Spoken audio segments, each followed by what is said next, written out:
Staff Sergeant Maya Castellanos had served 3 tours in Afghanistan analyzing enemy communications, but no one at Fort Meade believed her when she said the classified data was walking out the front door every Tuesday at exactly 1400 hours.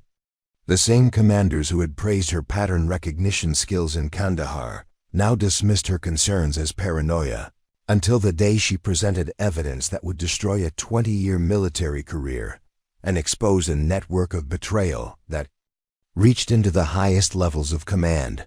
Preparing and narrating this type of story took us long efforts and hard work.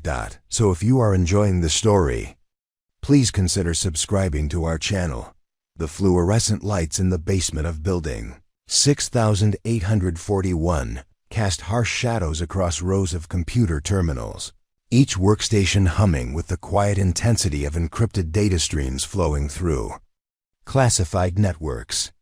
Maya sat at Terminal 12, her back straight despite the uncomfortable government-issued chair, her fingers moving across the keyboard with the precise rhythm of someone who had learned to type while monitoring enemy radio frequencies under mortar fire.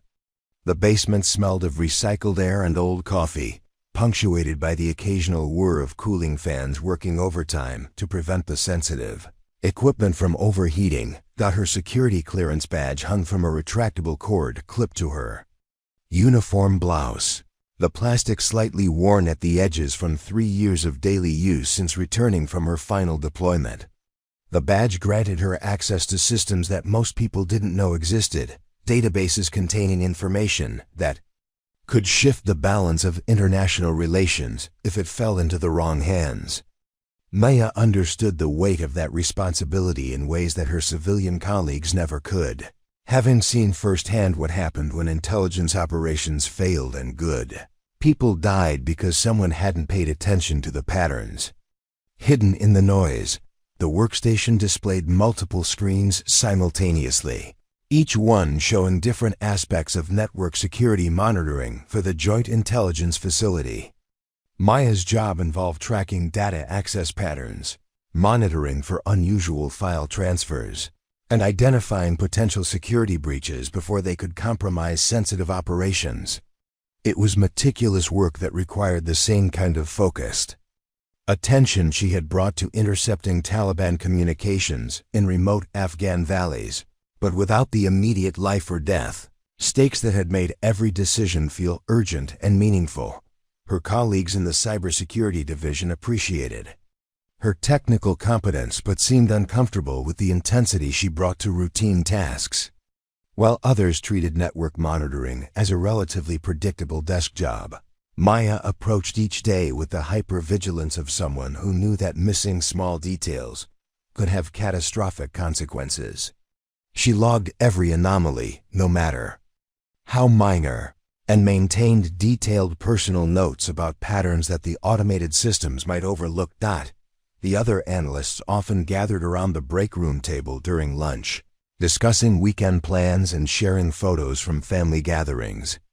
But Maya typically remained at her workstation, reviewing logs and cross-referencing access records with operational schedules. She had tried joining their conversations during her first months on the job, but her tendency to ask detailed questions about security protocols and data handling procedures had gradually made others perceive her as overly serious or obsessive about work that they considered routine. Captain Jennifer Walsh, the division's deputy director, occasionally stopped by Maya's workstation to review her reports, always professional but maintaining the slight distance that seemed to characterize interactions between former enlisted personnel and officers who had never deployed to combat zones. Maya's service record spoke for itself: 3 combat deployments, 2 Bronze Stars, and commendations for intelligence analysis that had prevented numerous attacks on coalition forces. But the transition to peacetime operations had somehow diminished the perceived value of those experiences. The terminal next to Maya's belonged to Specialist Robert Chun, a recent college graduate whose cybersecurity degree had earned him the same security clearance that had taken Maya years of demonstrated competence to achieve. Chun was intelligent and technically skilled, But he approached network security with the theoretical knowledge of someone who had learned about threats from textbooks rather than experience. He often expressed amazement at Maya's ability to spot anomalies that the automated detection systems missed, attributing her success to intuition rather than recognizing the pattern recognition skills she had developed through years of analyzing enemy communications under pressure.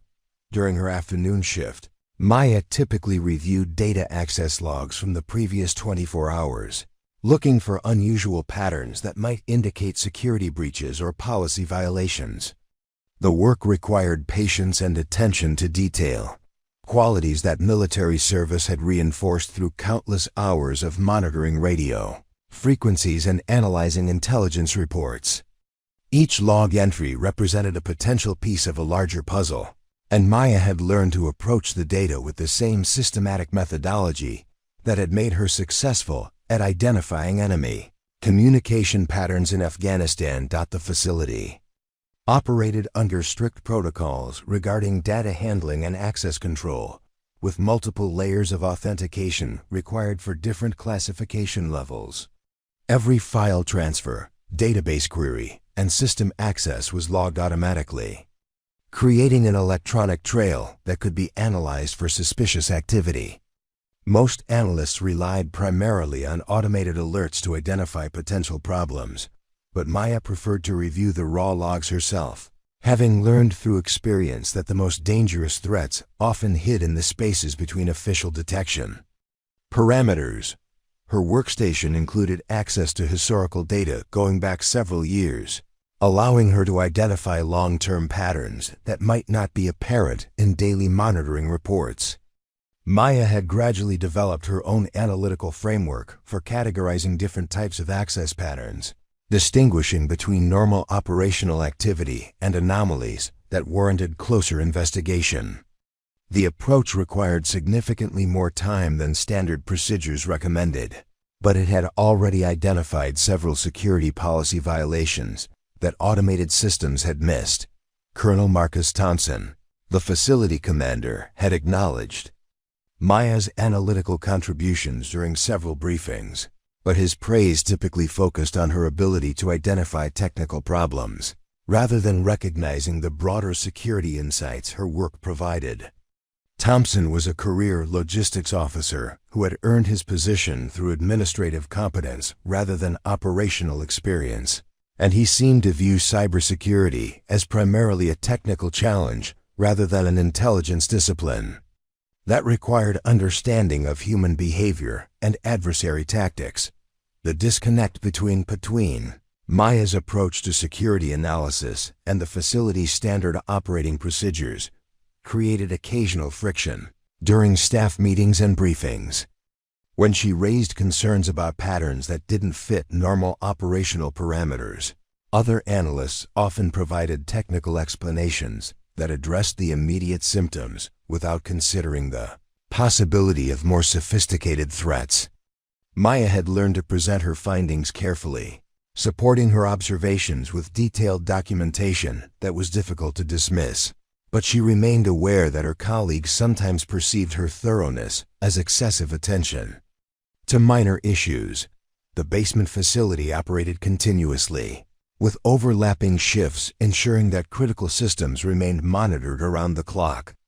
Maya typically worked the day shift, arriving early to review overnight reports and staying late to complete her analysis of daily access patterns. The routine provided structure that reminded her of military deployments where maintaining constant vigilance had been essential for survival and mission success. The first irregularity appeared on a Tuesday morning in the third week of November, buried in the routine data access logs that Maya reviewed as part of her daily security monitoring routine. The anomaly was subtle, barely registering as unusual activity within the normal parameters of classified database queries. But something about the timing and sequence triggered the same instinctive alert that had saved her unit from ambushes. In Kandahar province, at 13:47 hours, someone with administrative-level clearance had accessed the personnel files for 3 different intelligence operatives currently deployed in Eastern Europe. The queries appeared legitimate on the surface, routed through proper authentication channels and logged under valid administrative credentials.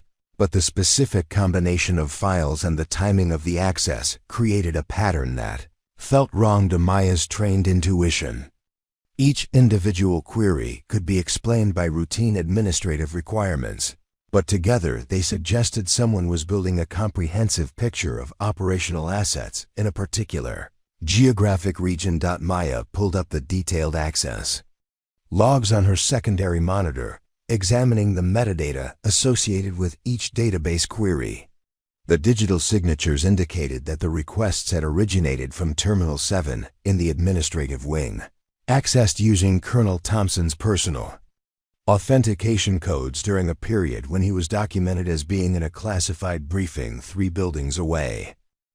The timestamp showed that the entire sequence of queries had been completed in less than 4 minutes, far faster than would be typical for someone manually reviewing personnel files for legitimate administrative purposes. The automated security monitoring systems had flagged none of these activities as suspicious because each individual access fell within established parameters for administrative personnel.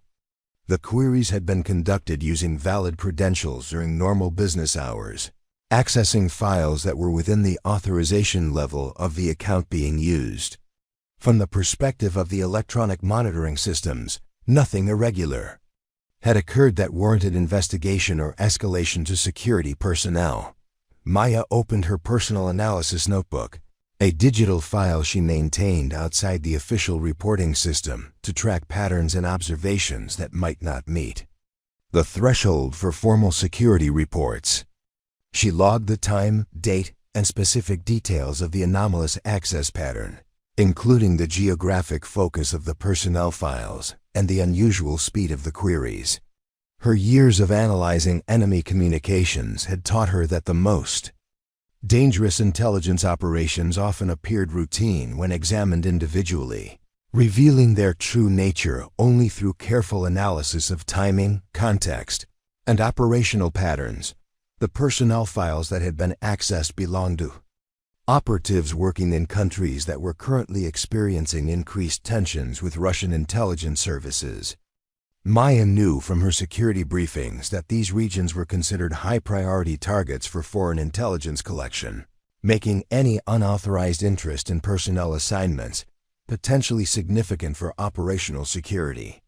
The fact that someone had accessed information about multiple operatives in the same general area suggested either legitimate operational planning or intelligence gathering for potentially hostile purposes. Over the following days, Maya maintained heightened attention to access patterns involving administrative credentials, particularly those associated with senior leadership accounts. She developed a systematic approach to monitoring queries that involved personnel information, operational assignments, and classified project details, looking for subtle patterns that might indicate unauthorized intelligence collection activities. The work required her to extend her normal analysis beyond standard security protocols, but her combat experience had taught her that threats often emerged gradually through the accumulation of seemingly minor anomalies. On Thursday of the same week, she detected another irregularity in the system logs. At 14:01 hours, the same administrative credentials had been used to access technical specifications for communication equipment currently deployed with special operations units in Syria. The query lasted exactly 3 minutes and 17 seconds, accessing detailed technical manuals and frequency allocation charts that would be valuable to adversaries attempting to intercept or disrupt military communications in that theater of operations. The timing bothered Maya more than the content of the queries. Both anomalous accesses had occurred within minutes of 1400 hours, suggesting either coincidence or a deliberately chosen operational window. She cross-referenced the timing with facility personnel schedules and found that 1400 hours typically corresponded with the afternoon shift change for security personnel, creating a brief period when monitoring attention might be divided between outgoing and incoming staff. Responsibilities. Maya attempted to verify Colonel Thompson's location during the second anomalous access by checking building security logs and meeting schedules. The official records indicated that Thompson had been attending a budget planning session in the main conference room during the time period when his credentials were used to access the technical specifications. The meeting had been documented by multiple attendees, making it virtually impossible for Thompson to have personally conducted the database. Queries from Terminal 7. The implications of unauthorized use of senior administrative credentials represented a significant security breach that warranted immediate investigation and reporting. Maya prepared a preliminary security incident report documenting both anomalous accesses, including detailed timestamps, file specifications, and location discrepancies that suggested credential compromise. The report followed established protocols for documenting potential security violations, providing sufficient detail to support formal investigation, while avoiding speculative conclusions about the source or purpose of the unauthorized activities. Before submitting the incident report through official channels, Maya decided to conduct additional verification of her findings. She reviewed historical access logs going back 6 months, searching for similar patterns of administrative credential usage during documented absence periods. The analysis required several hours of detailed examination, cross-referencing personnel schedules with system access records to identify other instances where credentials might have been used by unauthorized individuals. The historical analysis revealed a disturbing pattern of irregular accesses dating back approximately 4 months. Every Tuesday afternoon between 35 and 14:05 hours, administrative credentials had been used to access classified information while the legitimate account holders were documented as being in meetings, briefings, or other verifiable activities that precluded their personal involvement in the database queries. The pattern had been virtually invisible to automated monitoring systems because the accesses occurred using valid credentials during authorized time periods. Maya documented 17 separate instances of suspicious credential usage, each involving access to operationally sensitive information, including personnel assignments, technical specifications, and mission planning details. The scope and consistency of the pattern suggested a sophisticated intelligence collection operation rather than opportunistic security policy violations. Someone with detailed knowledge of facility schedules and security procedures was systematically extracting classified information while maintaining the appearance of legitimate administrative activity. The discovery represented exactly the kind of complex threat that Maya's military experience had prepared her to recognize and analyze. Enemy intelligence operations in Afghanistan had often followed similar patterns of routine behavior designed to avoid detection while systematically collecting information about coalition capabilities and vulnerabilities. The techniques being used at Fort Meade reflected professional tradecraft that suggested foreign intelligence involvement rather than simple security policy violations by facility personnel. Maya realized that reporting her findings through normal channels would require convincing supervisors that a pattern of apparently legitimate administrative activities actually represented a serious security breach. The evidence was compelling when viewed comprehensively, but each individual incident could be explained by routine administrative requirements or minor procedural violations.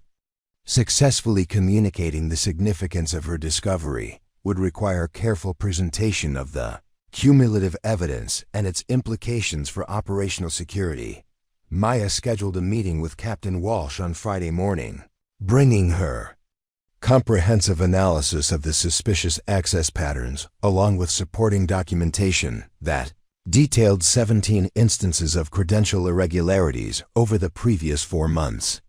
She had spent the previous evening organizing her findings into a clear presentation format, anticipating that Walsh would need to understand both the technical details and the operational implications of what appeared to be systematic intelligence collection activities within the facility. Captain Walsh reviewed Maya's report while sipping coffee from a ceramic mug emblazoned with the facility's official insignia, her expression growing increasingly skeptical as she examined the detailed timestamps and access records.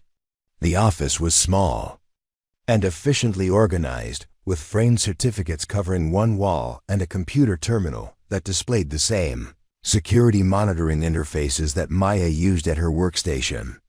Walsh had earned her position through a combination of technical expertise and administrative competence, but her background was primarily in information technology rather than intelligence analysis or counterintelligence operations. After reviewing the first several pages of Maya's documentation, Walsh leaned back in her chair and delivered her initial assessment with the confident tone of someone who had dealt with similar concerns from security personnel. The access patterns Maya had identified were easily explained by routine administrative requirements that occurred regularly throughout the facility's operations. Senior personnel frequently delegated database queries to subordinates who used administrative credentials under proper supervision, and the timing discrepancies could be attributed to minor errors in meeting documentation or schedule coordination between different departments. Walsh explained that Colonel Thompson often authorized his administrative assistant to conduct database searches using his credentials when he was occupied with meetings or briefings that couldn't be interrupted for routine information requests.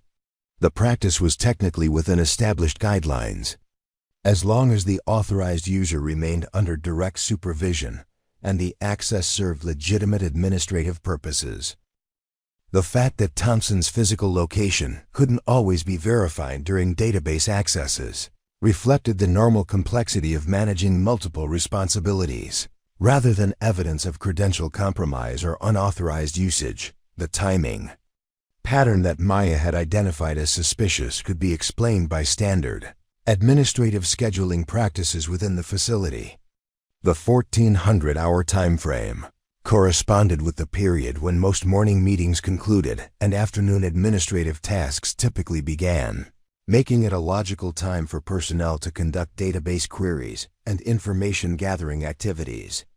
The consistency of the timing reflected efficient administrative procedures rather than evidence of coordinated intelligence collection efforts by hostile actors. Maya attempted to explain that her analysis had revealed access to operationally sensitive information that exceeded typical administrative requirements, including detailed personnel assignments for deployed operatives and technical specifications for classified equipment. Walsh dismissed these concerns by noting that senior administrative personnel routinely required access to comprehensive information for budget planning, resource allocation, and coordination with other military units. The scope of information being accessed was consistent with Colonel Thompson's responsibilities for facility operations and liaison activities with other intelligence organizations. When Maya raised the issue of geographic patterns in the access personnel files, Walsh provided another logical explanation rooted in recent administrative changes within the intelligence community. The facility had recently assumed additional oversight responsibilities for operations in Eastern Europe and the Middle East, requiring comprehensive review of personnel assignments and technical capabilities in those regions. The apparent focus on specific geographic areas reflected legitimate operational requirements rather than intelligence collection activities. Targeting those operations for hostile purposes, Walsh's tone became slightly more condescending as she addressed Maya's concerns about the speed of database queries, suggesting that her unfamiliarity with administrative procedures might be causing her to misinterpret normal efficiency as suspicious behavior. Experienced administrative personnel could navigate classified databases much more quickly than operational analysts like Maya, who primarily use the systems for security monitoring rather than comprehensive information retrieval. The rapid completion of complex queries reflected expertise and familiarity with database structures rather than evidence of automated or unauthorized access methods. The meeting continued with Walsh systematically addressing each element of Maya's analysis, providing plausible explanations that reduce seemingly suspicious activities to routine administrative procedures. She acknowledged Maya's diligence in conducting thorough security monitoring, but suggested that her military background might be causing her to interpret normal bureaucratic activities through the lens of combat experience, where similar patterns might indeed indicate hostile intelligence operations. The peacetime administrative environment operated according to different principles that emphasized efficiency and coordination rather than the rigid security protocols that governed operations in hostile territories. Maya requested permission to conduct additional investigation into the credential usage patterns, including verification of administrative procedures and direct confirmation with Colonel Thompson about the scope and purpose of the database accesses. Walsh denied the request, explaining that such investigation would require resources that couldn't be justified based on the evidence Maya had presented. The facility's security protocols already included automated monitoring systems specifically designed to detect unauthorized access patterns, and those systems had identified no irregularities that warranted formal investigation. Furthermore, Walsh emphasized that questioning senior personnel about routine administrative activities could create unnecessary tension and undermine the trust relationships that were essential for effective facility operations. Maya's analysis, while thorough, was based on circumstantial evidence that could be explained through normal administrative procedures.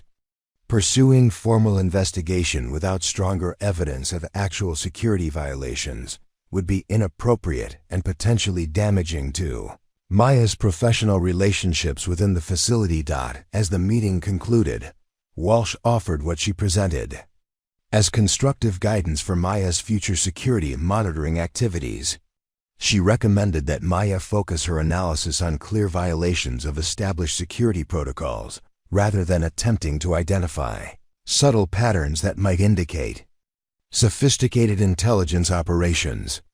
The facility's automated monitoring systems were specifically configured to detect the types of threats that were most likely to occur in the current operational environment, and human analysts should supplement those systems rather than attempting to replace them with subjective interpretations of normal administrative activities. Walsh suggested that Maya's concerns might be better addressed through additional training in administrative procedures and security protocol interpretation. The facility offered regular briefings on current security policies and administrative guidelines that could help operational personnel better understand the legitimate activities that occurred within different departments. Understanding these procedures would enable Maya to distinguish between actual security irregularities and normal administrative activities that might appear suspicious when viewed from an operational security perspective. The dismissal was delivered with professional courtesy but carried an unmistakable message that Maya's analysis was unwelcome and that further investigation of the credential usage patterns would not be supported. Walsh's explanations were logical and internally consistent, addressing each element of Maya's evidence with plausible alternative interpretations that reduced potential security threats to routine administrative efficiency. The cumulative effect was to make Maya question her own judgment and wonder whether her combat experience was indeed causing her to see threats where none existed. After leaving Walsh's office, Maya walked through the facility corridors with the uncomfortable realization that her carefully documented analysis had been dismissed as the product of inexperience and misplaced military paranoia. The logical explanations Walsh had provided were difficult to counter without additional evidence. Yet Maya's instincts continued to suggest that the pattern she had identified represented something more significant than routine administrative activities. Maya returned to her workstation with renewed determination to document every aspect of the suspicious access patterns, understanding that Walsh's dismissal had been based on insufficient evidence rather than flawed analysis. Her military experience had taught her that intelligence operations often required patient, accumulation of seemingly minor details that eventually coalesced into undeniable proof of hostile activities. She would build a case so comprehensive and meticulously documented that no reasonable person could dismiss it as misinterpretation of routine administrative procedures. She initiated a systematic review of all administrative credential usage going back 12 months, expanding her analysis beyond the patterns she had already identified to search for additional instances of irregular database access. The work required careful examination of thousands of log entries, cross-referencing timestamps with personnel schedules, meeting records, and building security data to identify discrepancies that might indicate unauthorized credential usage. Maya approached the task with the same methodical precision that had made her successful at analyzing enemy communication patterns in Afghanistan. The expanded analysis revealed that the suspicious Tuesday afternoon accesses were part of a larger pattern of irregular activities that occurred throughout the week, but with less predictable timing than the concentrated 1,400-hour incidents. On Wednesdays, administrative credentials were frequently used to access financial databases containing budget information for classified projects, typically during periods when the legitimate account holders were documented as being in separate buildings. Thursday accesses focused on personnel records for intelligence officers working in African and Asian theaters, while Friday queries typically targeted technical specifications for communication and surveillance equipment. Maya discovered that the pattern extended beyond Colonel Thompson's credentials to include irregular usage of administrative accounts belonging to Major Sandra Richards, the facilities operations officer, and Captain Michael Foster, who supervised classified project coordination. In each case, the unauthorized accesses occurred during documented absence periods, when the legitimate account holders were verifiably engaged in activities that precluded their personal involvement in database queries. The coordination across multiple compromised accounts suggested a sophisticated operation, rather than opportunistic security violations by individual facility personnel. The geographic and operational focus of the accessed information began to reveal a comprehensive intelligence collection effort, targeting specific military capabilities and personnel deployments. Someone was systematically gathering details about special operations units, intelligence assets, technical capabilities, and financial resources across multiple theaters of operation. The scope and coordination of the information gathering exceeded what any single facility employee would require for legitimate administrative purposes, suggesting that the collected data was being compiled for external use. Maya developed a secure digital filing system to organize her growing collection of evidence, using encryption protocols that ensured her research couldn't be accessed through normal network monitoring. She created detailed spreadsheets tracking every suspicious access, including timestamps, file specifications, credential accounts used, and verified locations of legitimate account holders during each incident. The documentation included cross-references to facility schedules, meeting records, and security logs that supported her analysis of unauthorized activities. Her investigation revealed that the unauthorized accesses consistently targeted information that would be valuable to foreign intelligence services seeking to understand American military capabilities and operational planning. Personnel records provided details about the identities, backgrounds, and assignments of intelligence officers who could be targeted for recruitment or surveillance. Technical specifications revealed vulnerabilities in communication systems that could be exploited for interception or disruption. Financial data exposed budget allocations that indicated priorities and capabilities within classified programs. Maya realized that the timing patterns she had identified were designed to exploit predictable gaps in security monitoring rather than simply avoiding detection through random scheduling. The perpetrator clearly understood facility operations well enough to identify periods when administrative activities would attract minimal scrutiny and when legitimate account holders would have verifiable alibis for their physical locations. This level of operational knowledge suggested either an insider threat with extensive facility access or foreign intelligence operatives who had conducted detailed surveillance of facility procedures. The sophistication of the credential usage. Patterns indicated that the unauthorized accesses were being conducted by someone with advanced knowledge of cybersecurity, protocols, and database navigation procedures. The queries were executed efficiently and targeted specific types of information, suggesting that the perpetrator knew exactly what data to extract and how to access it without triggering automated security alerts. This level of technical competence exceeded what would be expected from typical facility personnel acting outside their authorized responsibilities. Maya began monitoring real-time database access during the time periods when suspicious activities typically occurred, using her legitimate security monitoring responsibilities as cover for enhanced surveillance of administrative credential usage. She positioned herself to observe Terminal 7 in the administrative wing during Tuesday afternoon periods when irregular accesses had previously been detected, hoping to identify who was physically conducting the unauthorized queries using Colonel Thompson's credentials.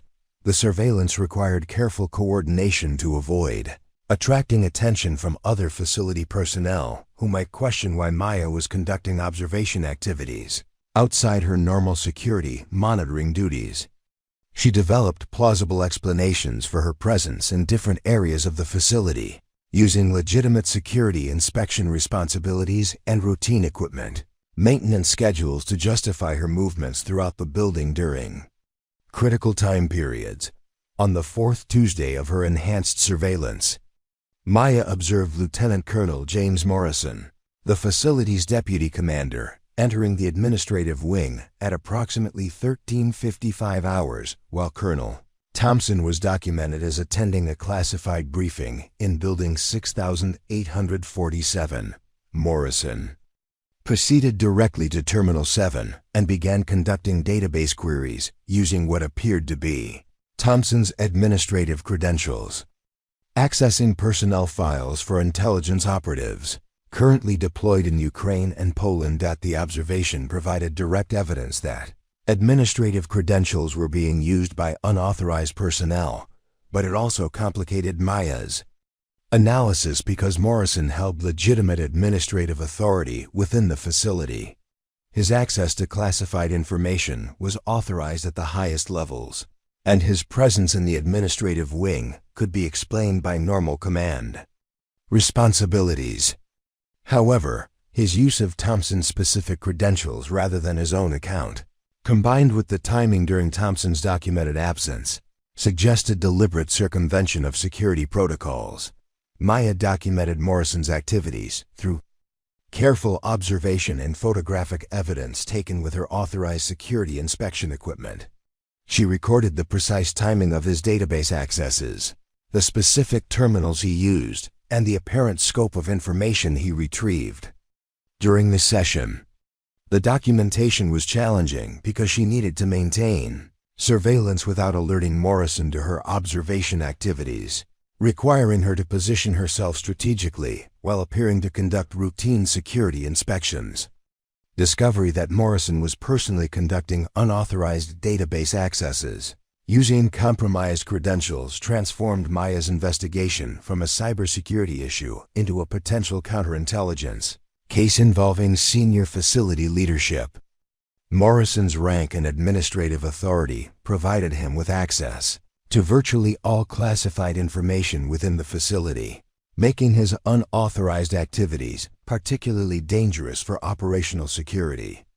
The systematic nature of his information gathering suggested purposes that exceeded legitimate administrative requirements. Maya spent the following week conducting additional surveillance of Morrison's activities, documenting patterns of behavior that supported her growing conviction that he was engaged in unauthorized intelligence collection. She observed him conducting similar unauthorized accesses using different administrative credentials, always during periods when the legitimate Account holders were verifiably absent from their normal duty stations. The consistency and sophistication of his operational security measures indicated extensive experience with clandestine activities. Maya prepared a comprehensive intelligence report documenting Lieutenant Colonel Morrison's unauthorized database. Accesses including photographic evidence, detailed timestamps, and analysis of the classified information he had systematically extracted over the previous 4 months. The report followed established protocols for reporting suspected counterintelligence violations, providing objective documentation of Morrison's activities without speculative conclusions about his motivations or potential foreign intelligence connections. She understood that accusing a senior officer of espionage required irrefutable evidence, presented through proper channels to ensure institutional credibility and legal protection. Captain Walsh's reaction to Maya's expanded investigation was immediate and hostile, her professional demeanor replaced by barely controlled anger as she reviewed the surveillance documentation and photographic evidence. Walsh demanded to know why Maya had conducted unauthorized surveillance of senior facility personnel without explicit permission from security leadership, emphasizing that such activities violated established protocols for security monitoring and could constitute harassment of superior officers. The investigation had exceeded Maya's authorized responsibilities and created potential legal liability for the facility if Morrison became aware of the surveillance activities. Walsh informed Maya that Lieutenant Colonel Morrison had already filed a complaint about her persistent questioning of administrative procedures and her apparent attempts to monitor his legitimate activities within the facility. Morrison had characterized Maya's behavior as disruptive and suggested that her military background might be causing her to misinterpret normal administrative activities as suspicious behavior. The complaint included specific examples of Maya's questioning other personnel about administrative schedules and her presence in areas outside her normal security monitoring responsibilities. The conversation escalated when Walsh revealed that Colonel Thompson had been briefed about Maya's investigation and had expressed serious concerns about her judgment and professional conduct. Thompson viewed Maya's persistent focus on administrative credential usage as evidence of paranoid thinking that was incompatible with effective security monitoring responsibilities. He had recommended that Maya receive psychological evaluation to determine whether her combat experience had created lasting effects that interfered with her ability to distinguish between legitimate administrative activities and actual security threats. Walsh delivered a direct order for Maya to cease all investigation activities related to administrative credential usage and to focus exclusively on the automated security monitoring tasks outlined in her official job description. Any further surveillance of facility personnel or analysis of administrative database accesses would be considered insubordination and grounds for disciplinary action that could result in loss of security clearance and termination from her position. The facility's security protocols were designed by experts and implemented by experienced professionals who understood the operational requirements better than individual analysts with limited administrative experience. Maya attempted to present her photographic evidence showing Morrison using Thompson's credentials during documented absence periods, but Walsh refused to examine the documentation, stating that surveillance of senior officers without authorization was itself a security violation that overshadowed any potential irregularities in administrative procedures. Walsh emphasized that Morrison's rank and administrative authority provided him with legitimate access to all classified information within the facility, making his database queries inherently authorized regardless of which specific credentials he used to conduct them. The meeting concluded with Walsh's warning that Maya's continued investigation activities had already damaged her professional reputation within the facility and that further pursuit of unsubstantiated allegations against senior personnel would result in formal disciplinary proceedings. Walsh suggested that Maya request transfer to a different facility, where her analytical skills might be better suited to operational requirements that matched her military background and personal temperament. The current assignment clearly wasn't providing the right environment for Maya's professional development and career advancement. Over the following days, Maya noticed significant changes in how other facility personnel interacted with her, suggesting that word of her investigation and the subsequent warnings had spread throughout the security division. Colleagues who had previously engaged in casual conversation now avoided extended interactions, and several analysts began excluding her from informal discussions about security procedures and facility operations.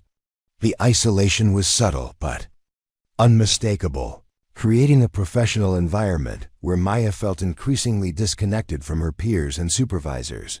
Specialist Chun, who worked at the adjacent terminal, informed Maya that he had been instructed to monitor her computer activities and report any analysis that extended beyond her assigned security monitoring responsibilities.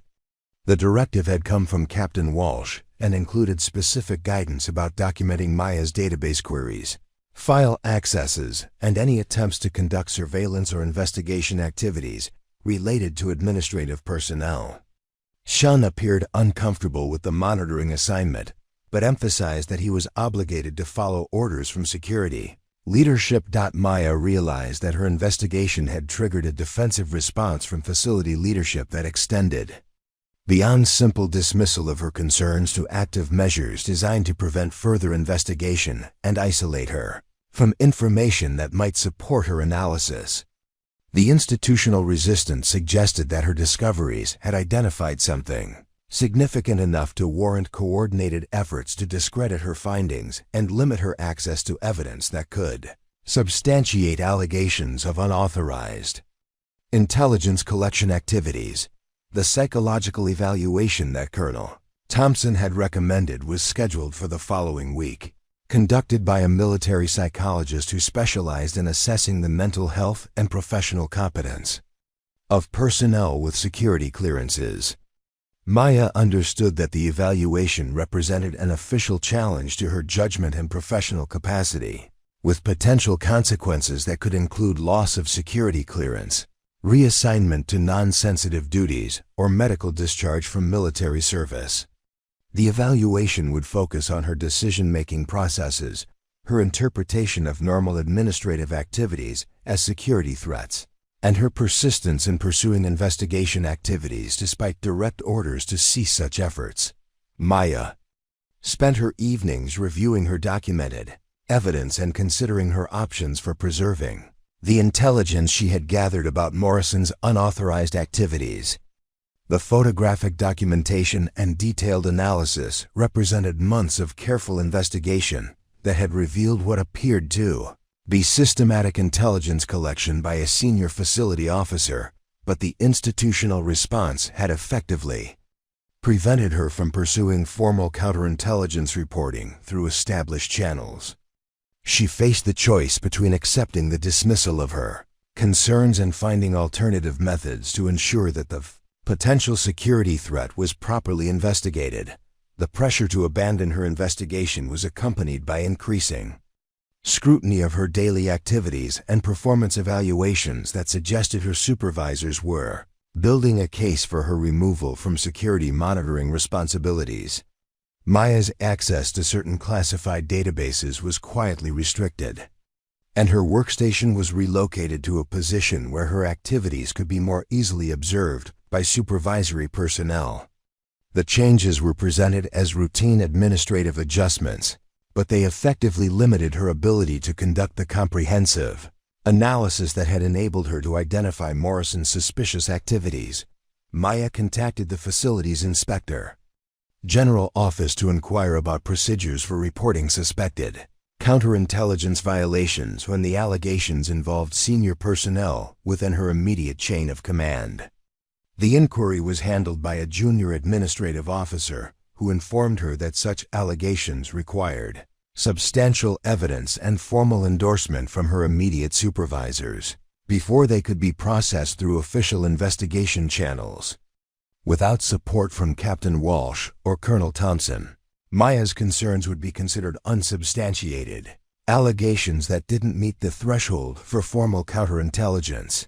Investigation. The institutional barriers to reporting her findings created a situation where Maya's documented evidence of unauthorized intelligence collection activities was effectively blocked from reaching appropriate investigation authorities. The system was designed to prevent frivolous allegations against his senior personnel, but it also created opportunities for actual security threats to escape detection when they involved individuals with sufficient rank and administrative authority to influence the reporting process. Maya recognized that pursuing her investigation further would require accepting significant personal and professional risks. While challenging a system that was actively working to suppress her findings, Maya sat in her government-issued housing unit that evening, staring at the encrypted files on her personal laptop that contained months of meticulous documentation about Morrison's unauthorized intelligence collection activities. The evidence was comprehensive and damning, but it existed in a professional vacuum where institutional resistance had effectively neutralized her ability to pursue formal investigation through military channels. She faced a decision that would define not only her career, but her fundamental commitment to the oath she had sworn to protect classified information from unauthorized disclosure to foreign adversaries. The psychological evaluation scheduled for the following week represented more than an assessment of her mental fitness for security responsibilities. It was a deliberate mechanism to discredit her findings and provide justification for her removal from any position where she might continue investigating Morrison's activities.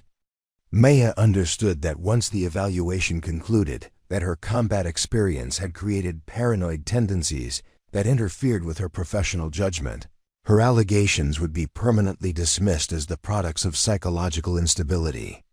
Rather than legitimate security concerns, her service weapon lay in its secure storage case beside her desk, a reminder of the oath she had taken as a soldier to defend the Constitution against all enemies, foreign and domestic. The weapon had never been fired outside of training and qualification exercises, but its presence represented the ultimate responsibility that came with military service and security clearance. Maya realized that her current situation might require the same kind of moral courage that combat operations demanded, but expressed through different actions that carried equally serious consequences for her personal and professional future.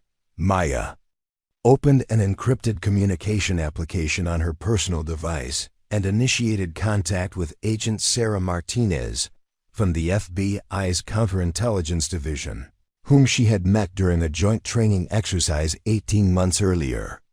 Martinez specialized in investigating espionage cases involving military personnel and had emphasized during their previous interaction that counterintelligence threats often went unreported because military personnel were reluctant to challenge their chain of command even when they suspected serious security violations by senior officers. The initial contact was necessarily brief and cryptic, with Maya requesting a secure meeting to discuss potential security concerns that couldn't be addressed through normal military channels. Martinez responded within hours, agreeing to meet at a neutral location where they could discuss Maya's concerns without attracting attention from facility personnel who might report the contact to her military supervisors. The meeting was scheduled for Saturday afternoon at a coffee shop in downtown Baltimore, far enough from Fort Meade to minimize the possibility of accidental encounters with colleagues. Maya spent Friday evening preparing a comprehensive briefing package that included all of her documented evidence about Morrison's unauthorized activities, organized in a format that would allow Martinez to quickly assess the scope and significance of the potential counterintelligence violation. The package included photographic evidence, detailed timeline analysis, and correlation data showing the systematic nature of Morrison's intelligence collection efforts. Maya understood that this meeting represented her final opportunity to ensure that her discoveries reached appropriate investigation authorities before institutional pressure forced her to abandon the case entirely. The decision to contact the FBI without authorization from her military chain of command constituted a significant violation of established protocols that could result in court-martial proceedings if discovered by facility leadership. Military personnel were required to report suspected security violations through their immediate supervisors before pursuing external investigation assistance.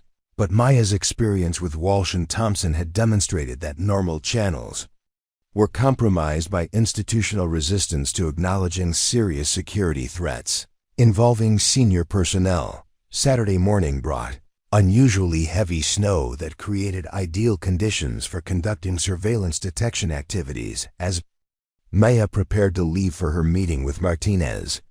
The weather would make it difficult for anyone attempting to follow her movements, while also providing legitimate explanations for indirect routing and extended travel times that might otherwise appear suspicious. Maya dressed in civilian clothing and used her personal vehicle rather than government transportation to minimize the possibility of electronic tracking or coincidental observation by facility personnel. The drive to Baltimore required careful attention to potential surveillance, with Maya using techniques she had learned during combat deployments to identify vehicles that might be following her route. The snowy conditions complicated surveillance detection but also created opportunities for anyone monitoring her movements to maintain observation while remaining at greater distances. Maya varied her speed and route sufficiently to identify any persistent followers without appearing to deliberately conduct counter-surveillance activities that might indicate awareness of potential monitoring. Agent Martinez was already seated at a corner table when Maya arrived at the designated coffee shop, her positioning chosen to provide clear observation of entrances, while maintaining distance from other customers who might overhear their conversation.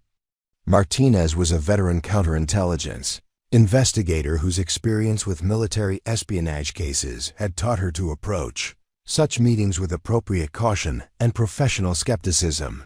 She greeted Maya with the reserved courtesy appropriate for an initial assessment of potentially significant allegations. Maya presented her evidence systematically, beginning with the patterns of unauthorized credential usage and progressing through her surveillance documentation to the photographic evidence showing Morrison personally conducting database queries using compromised administrative accounts. Martinez reviewed each element of the case with professional attention to detail, asking specific questions about Maya's methodology, the reliability of her evidence, and the institutional response to her investigation attempts. The agent's questions revealed extensive knowledge of military security protocols and counterintelligence procedures. The briefing continued for over 2 hours as Martinez examined Maya's documentation and assessed the credibility of her allegations against Morrison. The agent was particularly interested in the systematic nature of the intelligence collection, the geographic focus of the accessed information, and the sophisticated operational security measures that Morrison had employed to avoid detection by automated monitoring systems. Martinez emphasized that the evidence Maya had compiled was substantial enough to warrant formal FBI investigation, but cautioned that such investigation would inevitably expose Maya's unauthorized contact with federal law enforcement. Martinez explained that FBI counterintelligence investigations involving military personnel required coordination with military intelligence authorities, which meant that Maya's facility leadership would be notified of the allegations and her role in ILEGU, bringing them to federal attention. The notification process would occur before Maya could be provided with whistleblower protection, potentially exposing her to retaliation from the same senior officers she was accusing of unauthorized intelligence activities. The timing created significant personal risk that Maya needed to understand before authorizing FBI investigation. Preparing and narrating this type of story took us long efforts and hard work. So if you are enjoying the story, please consider subscribing to our channel. Maya faced the stark choice between accepting institutional suppression of her findings and triggering a process that would almost certainly end her military career while exposing her to potential prosecution for violating protocols regarding external law enforcement contact. The decision required her to weigh personal consequences against her fundamental responsibility to protect classified information from unauthorized disclosure to potential foreign adversaries, her oath as a soldier and her duty as a security professional demanded that she prioritize national security over career preservation. After careful consideration of the risks and consequences, Maya authorized Martinez to initiate formal FBI counterintelligence investigation based on the evidence she had provided. The authorization represented a point of no return that would transform her from a military analyst questioning administrative procedures into a federal witness in a potential espionage investigation. Maya understood that her career was effectively over regardless of the investigation's outcome, but she had chosen to fulfill her oath even when doing so required challenging the institutional authority that had sought to suppress her legitimate security concerns. Agent Martinez initiated the FBI counterintelligence investigation within 72 hours of her meeting with Maya, coordinating with military intelligence authorities to establish surveillance of Lieutenant Colonel Morrison's activities while maintaining operational security that would prevent him from detecting the federal investigation.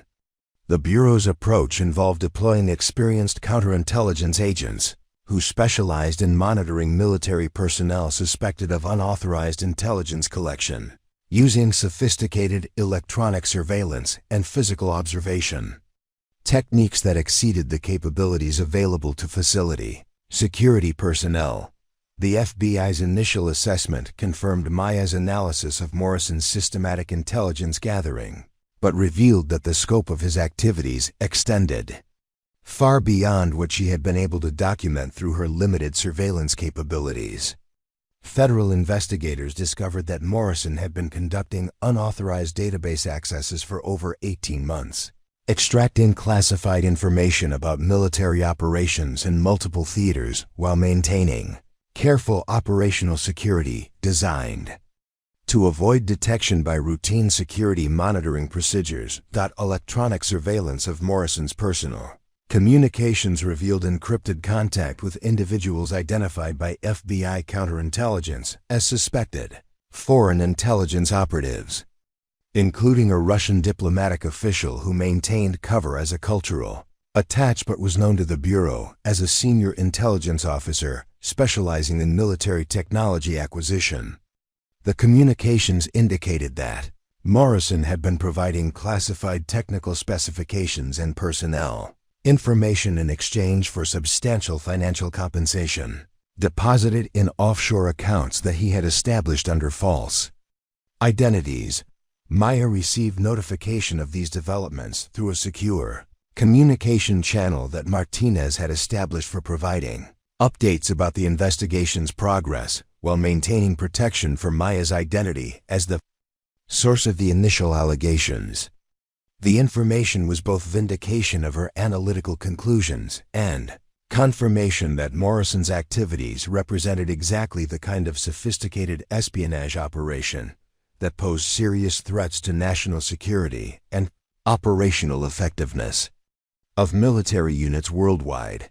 The FBI's investigation revealed that Morrison had accessed personnel files for over 300 intelligence operatives currently deployed in sensitive positions throughout Europe, Asia, and Africa, providing foreign intelligence services with comprehensive information about American intelligence capabilities and operational personnel that could be used for recruitment, targeting, or surveillance operations. The scope of the compromise was unprecedented in recent military intelligence history, representing a catastrophic breach of operational security that had continued undetected for over a year.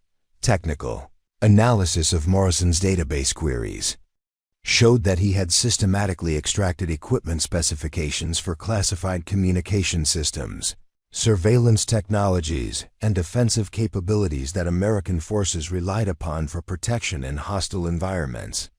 The technical information would enable foreign adversaries to develop countermeasures against American military capabilities while identifying vulnerabilities that could be exploited during future conflicts or intelligence operations. Maya learned that Morrison had also accessed financial records for classified programs, providing foreign intelligence services with detailed understanding of American military priorities, resource allocation decisions, and developmental timelines for advanced military technologies. The financial intelligence would allow adversaries to anticipate American military capabilities years in advance, while identifying programs that represented significant threats to their own national security interests. The FBI's investigation uncovered evidence that Morrison had been recruited by Russian intelligence services during a previous assignment at the Pentagon, where he had attended diplomatic functions that provided opportunities for initial contact with foreign intelligence operatives. The recruitment had been conducted over several months through a sophisticated approach that began with seemingly innocent professional relationships and gradually escalated to requests for classified information in exchange for personal benefits and financial compensation. Morrison's handler was identified as Colonel Viktor Petrov, a Russian military intelligence officer who operated under diplomatic cover while managing multiple espionage operations, targeting American military personnel with access to classified information. Petrov's operational record included successful recruitment of defense contractors, military officers, and intelligence analysts who had provided Russian intelligence services with comprehensive information about American military capabilities and operational planning over the previous decade. The counterintelligence investigation revealed that Morrison had been scheduled to attend a classified briefing about NATO defensive preparations for potential Russian aggression in Eastern Europe, where he would have access to operational plans that represented some of the most sensitive military intelligence currently available to American forces. His attendance at the briefing would have provided Russian intelligence services with advance knowledge of defensive strategies and capabilities that could prove decisive in potential future conflicts. FBI surveillance detected Morrison preparing for an unauthorized meeting with his Russian handler, scheduled to occur during a business trip to Washington, D.C., where he was expected to transfer classified documents containing NATO operational planning information. The meeting represented an imminent threat to operational security that required immediate intervention to prevent compromise of critical military intelligence that could affect the safety of American forces and Allied personnel throughout Europe. Maya was contacted by Agent Martinez with urgent notification that Morrison's espionage activities had escalated to an immediate threat level that required rapid response to prevent further compromise of classified information. The FBI needed Maya's assistance in documenting Morrison's activities within the facility to support the criminal case that was being prepared against him, while also providing evidence that would be necessary for damage assessment efforts to determine the full scope of information that had been compromised. The investigation had confirmed that Maya's initial detection of irregular credential usage patterns had identified the beginning of a sophisticated espionage operation that had continued to evolve and expand throughout the period when facility leadership had dismissed her concerns as paranoid misinterpretation of routine administrative activities. Her persistent documentation had provided the foundation for federal investigation that revealed one of the most significant military intelligence compromises in recent American history. Maya was informed that Morrison would be arrested within 24 hours on federal espionage charges, ending his access to classified information while beginning a comprehensive investigation into the full extent of intelligence that had been compromised during his 18 months of unauthorized collection activities. The arrest would occur during his scheduled business trip to Washington, preventing him from completing his planned meeting with Russian intelligence handlers while preserving operational security for the ongoing investigation. Agent Martinez emphasized that Maya's role in detecting and reporting Morrison's activities had prevented significantly more serious compromise of military intelligence, potentially saving lives of intelligence operatives whose identities and assignments had been accessed but not yet transferred to foreign handlers. The timing of Maya's investigation had interrupted Morrison's espionage activities before they could reach their full potential for damaging American national security interests. The validation of Maya's analysis through federal investigation confirmed that her military experience and analytical skills had enabled her to recognize sophisticated threats that automated security systems and routine administrative oversight had failed to detect. Her persistence in documenting irregular patterns, despite institutional resistance, had provided law enforcement authorities with the evidence necessary to identify and neutralize a serious espionage operation that could have continued undetected for years. Maya realized that her decision to contact federal authorities despite potential career consequences had fulfilled her fundamental responsibility as a military professional to protect classified information from unauthorized disclosure to foreign adversaries. The personal and professional costs she had accepted were justified by the prevention of continued intelligence compromise that could have affected military operations and personnel safety worldwide. The FBI's urgent request for Maya's assistance came at 0347 hours on Tuesday morning, delivered through an encrypted communication that bypassed normal military channels and went directly to her personal device. Agent Martinez needed immediate consultation about Morrison's operational patterns within the facility, specifically his access routines, security protocols, and behavioral habits that could be essential for preventing him from detecting the federal investigation before his scheduled arrest. Maya's months of careful observation had made her the only person with detailed knowledge of Morrison's covert activities and the timing patterns that governed his intelligence collection operations. Maya arrived at the FBI's Baltimore field office before dawn, passing through security checkpoints that led to a classified briefing room where a joint task force of federal agents and military intelligence officers had assembled to coordinate Morrison's apprehension. The room buzzed with urgent activity as investigators reviewed surveillance footage, communication intercepts, and operational plans designed to arrest Morrison while preventing him from alerting his Russian handlers or destroying evidence of his espionage activities. Agent Martinez introduced Maya to the task force as the military analyst whose detection and documentation of Morrison's unauthorized activities had enabled the federal investigation, emphasizing that her specialized knowledge of facility operations and Morrison's behavioral patterns would be crucial for ensuring the success of the arrest operation. The assembled agents and officers listened with professional attention as Maya was briefed on the most recent intelligence about Morrison's planned meeting with Russian operatives and the classified documents he intended to transfer. Colonel Patricia Hayes from Army Counterintelligence explained that Morrison had altered his normal travel schedule, departing for Washington 12 hours earlier than originally planned and using routes that suggested awareness of potential surveillance.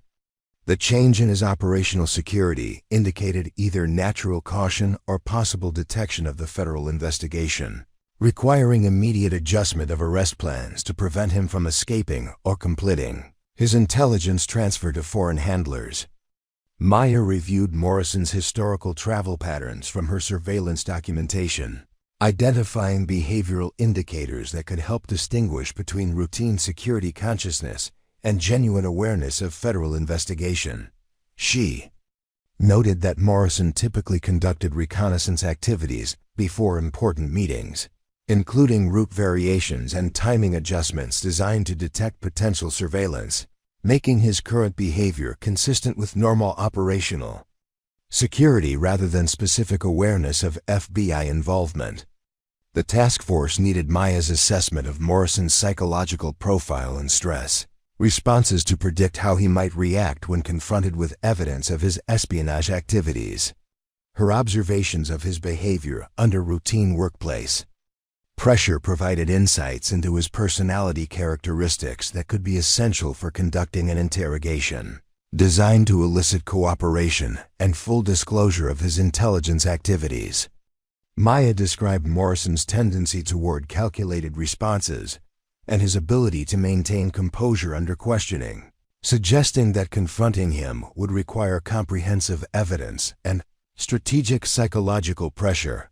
FBI technical specialists consulted with Maya about Morrison's database access methods and the specific types of classified information he had been extracting, seeking to understand the full scope of intelligence compromise and identify additional security measures that might have been circumvented during his unauthorized activities. Maya's detailed analysis of his query patterns revealed sophisticated knowledge of military database structures that exceeded what would be expected from routine administrative experience, suggesting possible technical assistance from foreign intelligence services.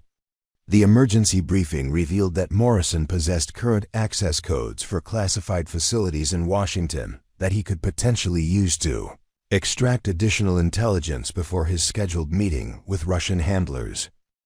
Maya's documentation of his systematic approach to intelligence collection indicated that he typically gathered comprehensive information packages rather than isolated documents, suggesting that he might attempt to access additional classified materials to complete whatever intelligence requirements his handlers had established. Maya was asked to accompany the arrest team to Washington to provide real-time consultation about Morrison's likely behavior and to assist with immediate damage assessment activities that would be necessary once he was in federal custody. Her presence would enable investigators to quickly evaluate the significance of any classified materials found in Morrison's possession while also helping to identify additional intelligence that might have been compromised but not yet transferred to foreign agents. The drive to Washington took place in a convoy of unmarked federal vehicles equipped with secure communication systems that allowed Maya to maintain contact with facility security personnel who were conducting complementary investigation activities at Fort Meade. Captain Walsh, who had previously dismissed Maya's concerns about administrative irregularities, was now coordinating with FBI agents to identify additional instances of unauthorized database access that might have been overlooked during routine security monitoring procedures. Maya learned that Colonel Thompson had been placed on administrative leave pending investigation of his possible knowledge of Morrison's activities, particularly his failure to maintain proper security over his administrative credentials that Morrison had systematically exploited for unauthorized intelligence collection. The investigation had revealed that Thompson's security practices had been inadequate for protecting classified information from insider threats, potentially enabling Morrison's espionage activities to continue undetected for extended periods. The arrest operation was coordinated with multiple federal agencies to ensure that Morrison could be apprehended without alerting his Russian handlers or providing opportunities for him to destroy evidence of his intelligence activities. Surveillance. Teams had identified the location where Morrison planned to meet his handler, a private residence in Georgetown that served as a safe house for Russian intelligence operations targeting American military personnel and defense contractors. Maya's analysis of Morrison's communication patterns helped FBI agents predict the timing and format of his planned intelligence transfer, enabling them to position surveillance equipment that could document the actual handover of classified materials to foreign agents. The evidence of direct transfer would be essential for building a comprehensive case that demonstrated the full scope of Morrison's espionage activities and their impact on American national security interests. As the arrest teams moved into position around the Georgetown safe house, Maya monitored communications from the FBI command center, providing real-time assessment of Morrison's behavior based on surveillance footage that showed him conducting final security checks before entering the building where his Russian handler waited. Her expertise in analyzing behavioral patterns enabled investigators to confirm that Morrison was proceeding with his planned intelligence transfer rather than attempting to abort the operation due to security concerns. The arrest occurred at 1847 hours as Morrison emerged from the safe house, carrying a briefcase containing classified documents that he had extracted from military databases, using his unauthorized access capabilities. FBI agents apprehended him without incident, while simultaneous arrests of his Russian handlers prevented them from communicating with their intelligence headquarters about the compromise of their espionage operation. Maya was immediately brought to the detention facility where Morrison was being held for initial interrogation, providing federal agents with detailed analysis of the classified materials found in his possession and assessment of their significance for ongoing military operations. Her knowledge of the specific intelligence that Morrison had accessed enabled investigators to quickly determine which military units and operational plans had been compromised, facilitating immediate notification of affected personnel and implementation of security measures to mitigate the damage. The interrogation revealed that Morrison had been providing classified intelligence to Russian services for over 18 months, confirming Maya's analysis of the timeline for his unauthorized activities while revealing additional espionage operations that had not been detected through her surveillance. Morrison's cooperation was secured through confrontation with comprehensive evidence that Maya's documentation had helped federal agents compile, demonstrating the systematic nature of his intelligence collection and the serious legal consequences he faced for espionage activities. Maya's role in the emergency response had transformed her from a dismissed security analyst into an essential federal consultant whose expertise was crucial for understanding and mitigating one of the most serious military intelligence compromises in recent history. Her persistent investigation and detailed documentation had provided the foundation for successful federal intervention that prevented significantly more serious damage to American national security interests. The debriefing session at FBI headquarters lasted 14 hours, with Maya providing comprehensive analysis of Morrison's intelligence collection methods while federal agents documented every aspect of the espionage operation for prosecution and damage assessment purposes. The conference room was filled with representatives from multiple intelligence agencies, each seeking to understand how Morrison's activities had affected their specific operations and personnel deployed in sensitive positions worldwide. Maya's detailed documentation became the primary source for reconstructing 18 months of systematic intelligence compromise that had gone undetected by CONVENTIONL security monitoring systems. Morrison's full confession, obtained through skilled interrogation by federal agents who used Maya's behavioral analysis to develop effective psychological pressure techniques, revealed the staggering scope of classified information that had been transferred to Russian intelligence services. The confession included detailed descriptions of over 200 separate intelligence transfers, each involving multiple classified documents that Morrison had extracted using his sophisticated understanding of military database vulnerabilities and administrative credential exploitation techniques. Agent Martinez informed Maya that Morrison's espionage activities had resulted in the compromise of intelligence operations across 17 different countries, requiring immediate notification of allied intelligence services and comprehensive revision of operational security protocols for hundreds of military personnel whose identities and assignments had been exposed to foreign adversaries. The international implications of Morrison's activities extended far beyond American military interests, affecting cooperative intelligence relationships that had been developed over decades of careful diplomatic and operational coordination. The damage assessment conducted by a joint task force of military and federal intelligence specialists confirmed that Maya's early detection of Morrison's unauthorized activities had prevented significantly more serious compromise of critical military capabilities and personnel safety. Morrison's planned intelligence transfers, interrupted by his arrest, would have included NATO defensive strategies for Eastern Europe and technical specifications for advanced military communication systems that represented the most sensitive operational intelligence currently available to American forces. Maya learned that Morrison's Russian handlers had been planning to use the compromised intelligence to target American intelligence operatives for recruitment or elimination, with specific focus on personnel operating in high-priority regions, where Russian intelligence services sought to expand their influence and capabilities.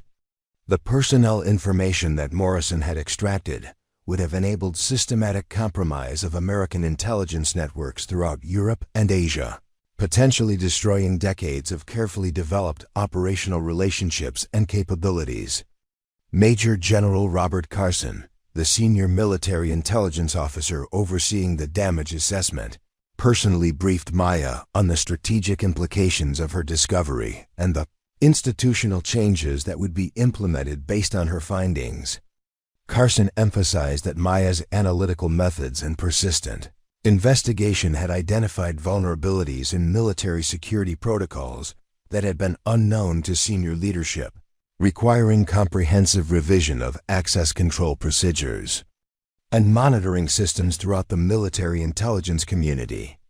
The Pentagon's formal recognition of Maya's contribution came in the form of a classified commendation that acknowledged her role in detecting and reporting the most significant military intelligence compromise discovered in over a decade.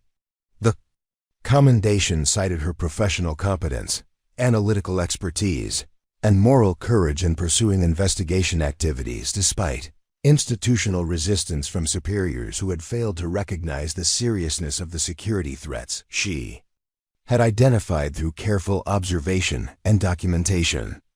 Colonel Thompson was formally relieved of command at Fort Meade and faced administrative proceedings for failure to maintain adequate security protocols that had enabled Morrison's espionage activities to continue undetected for extended periods.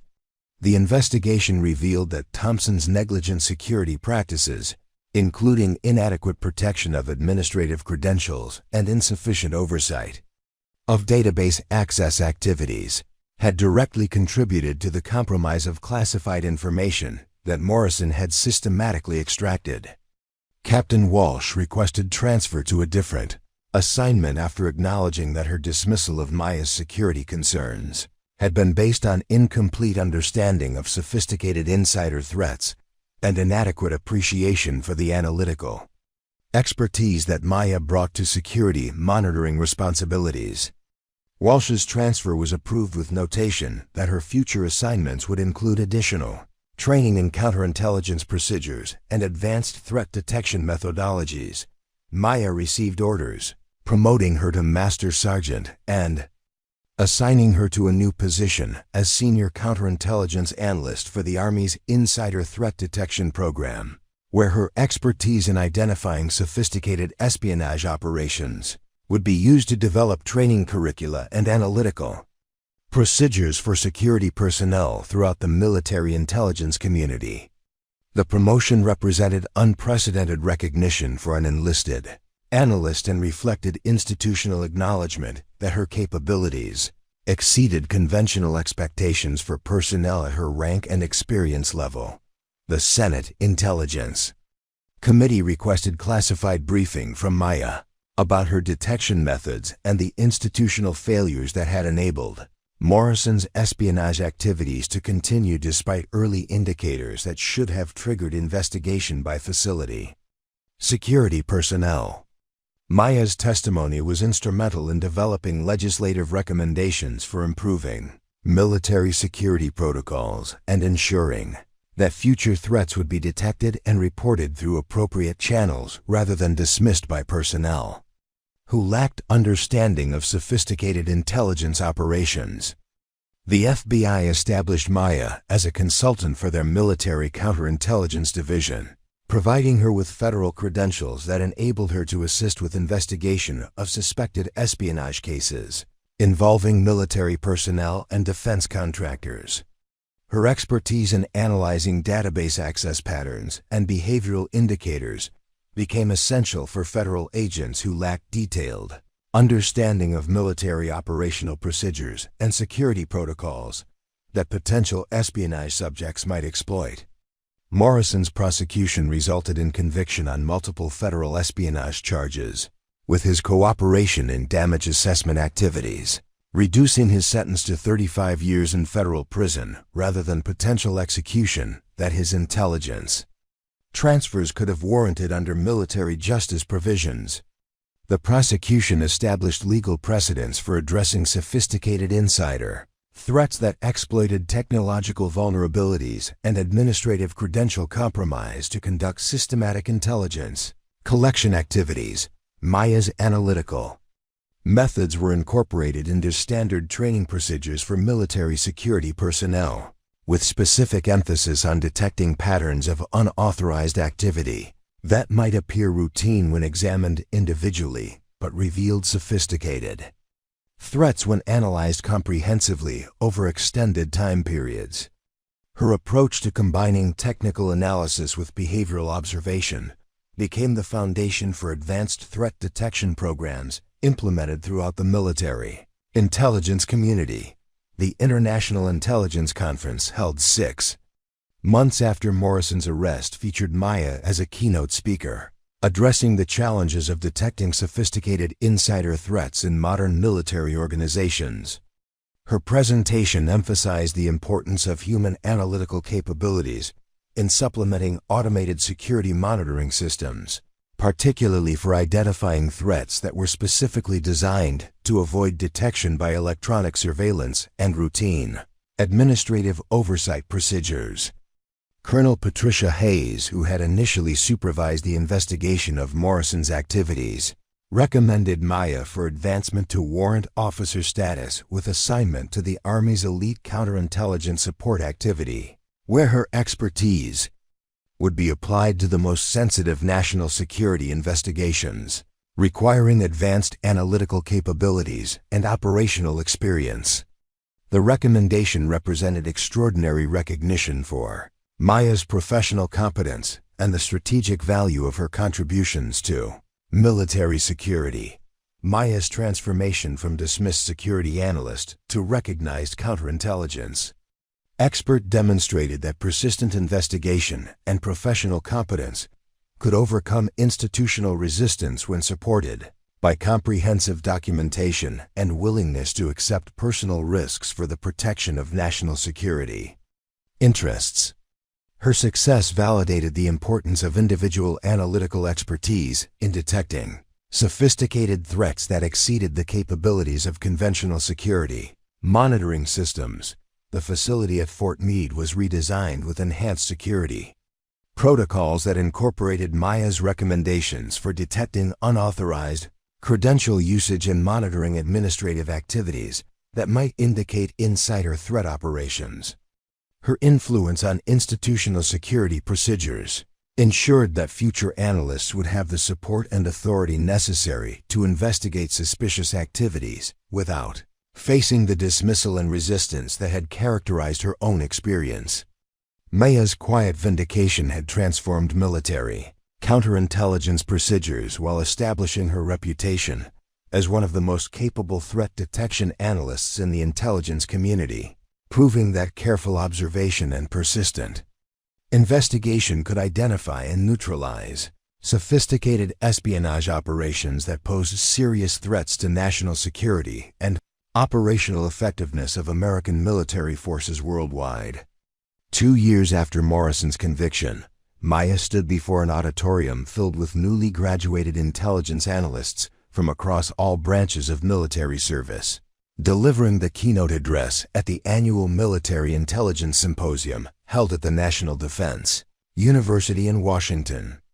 The audience represented the next generation of security professionals who would inherit responsibility for protecting classified information in an increasingly complex threat environment where sophisticated adversaries constantly developed new methods for exploiting institutional vulnerabilities and human psychology to compromise national security interests.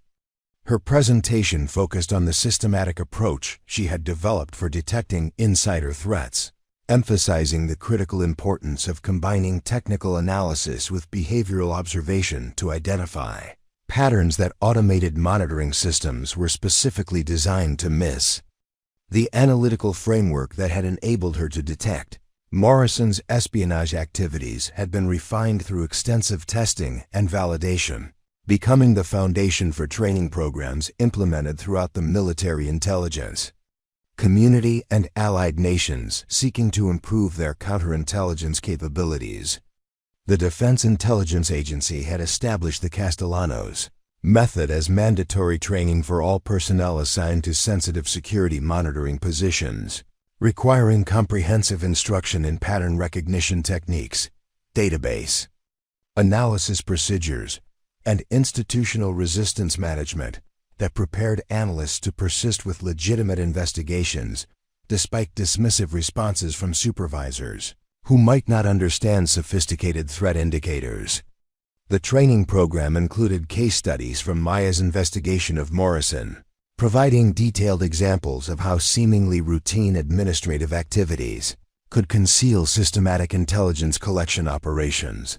Maya's current assignment as Director of Advanced Threat Detection for the Army's Counterintelligence Command provided her with authority to coordinate security investigations across multiple military installations, ensuring that suspicious activities identified at one facility could be correlated with patterns observed elsewhere to reveal sophisticated espionage operations that might span multiple organizations and geographic regions. Her position represented unprecedented authority for someone who had begun her security career as a junior enlisted analyst whose concerns were routinely dismissed by senior personnel. The institutional transformation that followed Morrison's exposure had extended far beyond individual personnel changes to comprehensive revision of security protocols, access control procedures, and threat detection methodologies that acknowledge the sophisticated nature of modern espionage operations. Military installations worldwide had implemented enhanced monitoring systems based on Maya's analytical approach, with specific emphasis on detecting unauthorized credential usage and identifying administrative activities that exceeded legitimate operational requirements. Congress had allocated substantial funding for advanced counterintelligence training programs that incorporated Maya's detection methods, recognizing that traditional security approaches were inadequate for addressing threats posed by adversaries who possessed detailed understanding of American military procedures and technological vulnerabilities. The legislative support reflected bipartisan acknowledgement that Maya's discovery of Morrison's activities had prevented catastrophic compromise of national security interests.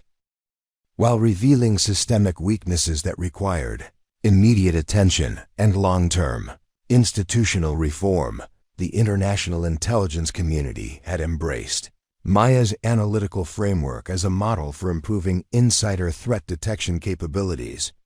With NATO allies implementing similar training programs and adopting modified versions of her database monitoring techniques, her methods had been credited with identifying potential espionage activities in 7 different countries, resulting in arrests of foreign intelligence operatives and prevention of significant compromise of Allied military capabilities and personnel.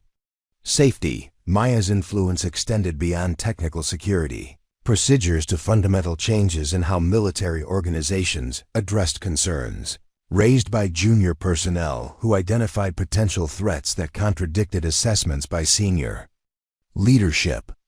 The Morrison case had demonstrated that institutional hierarchy could become a vulnerability when it prevented legitimate security concerns from receiving appropriate investigation, leading to policy changes that established independent reporting channels and protection mechanisms for personnel who identified potential insider threats. The FBI's Counterintelligence Division had recruited Maya as a senior consultant, providing her with federal credentials that enabled her to participate in the most sensitive national security investigations involving suspected espionage activities by military personnel, defense contractors, and government employees with access to classified information. Her expertise in analyzing complex behavioral patterns and database access activities had become essential for federal agents investigating sophisticated intelligence operations that exploited institutional vulnerabilities and technological weaknesses.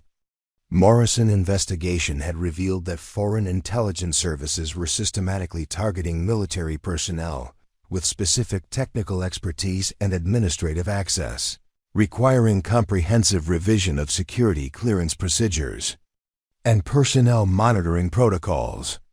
Maya's analytical methods had been instrumental in developing new approaches to background investigation and continuous monitoring that could identify potential recruitment activities before they resulted in actual compromise of classified information. Military academies had incorporated Maya's case study into their ethics and security curricula, using her experience to teach future officers about the importance of listening to subordinates who identified potential security concerns and the professional obligation to investigate suspicious activities despite potential personal or institutional costs.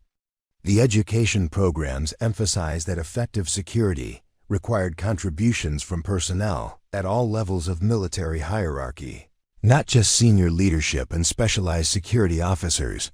The Pentagon had established the Insider Threat Excellence Award in Maya's honor, recognizing military personnel who demonstrated exceptional competence in detecting and reporting potential espionage activities.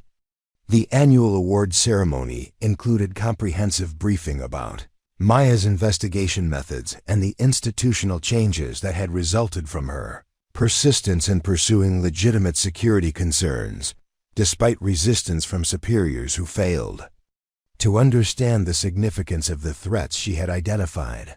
Maya's personal recognition included promotion to Chief Warrant Officer 5, the highest enlisted rank in the Army, along with assignment to the Joint Chiefs of Staff as Senior Advisor for Insider Threat Detection and Counterintelligence Policy Development.